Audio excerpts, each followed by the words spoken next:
റിവെഞ്ചിനായിട്ട് എനിക്ക് ഇങ്ങോട്ട് വരേണ്ട കാര്യമില്ലല്ലോ. ബോംബെന് ഒരുത്തൻ്റെ കയ്യിൽ 500 റുപ്യം കൊടുത്ത് ജയന്തി ചന്തയിൽ ജനറൽ കമ്പാർട്ട്മെന്റിൽ കയറ്റിവിട്ട പോലെയാണ്. അതിനെപ്പറ്റി അറിയാൻ പാടില്ലാത്തതുകൊണ്ടാണ് ബോംബെയിൽ അന്വേഷിച്ചാൽ മതി. പണ്ട് പൈലിച്ചേട്ടായെ കോച്ചേരിക്കാർ പണിതപ്പോ ലോ കോളേജിൽ നിന്ന് വന്ന മൈക്കിളിനെ ചേട്ടായിയുടെ ശവമെടുപ്പ് കഴിഞ്ഞ് ആരോടും പറയാതെ അലിയെയും കൂട്ടി ഒറ്റ പോക്കായിരുന്നു കോച്ചേരി തറവാട്ടിലെ. നേരം വെളുക്കുന്നതിന് മുമ്പ് പൈലിച്ചേട്ടായിയെ തട്ടി 2 കോച്ചേരിക്കാർ പിള്ളേരുടെ തല കൊച്ചിക്കായലിൽ കൊത്തി.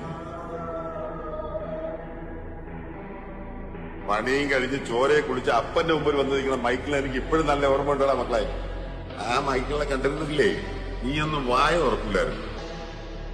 എവിടെ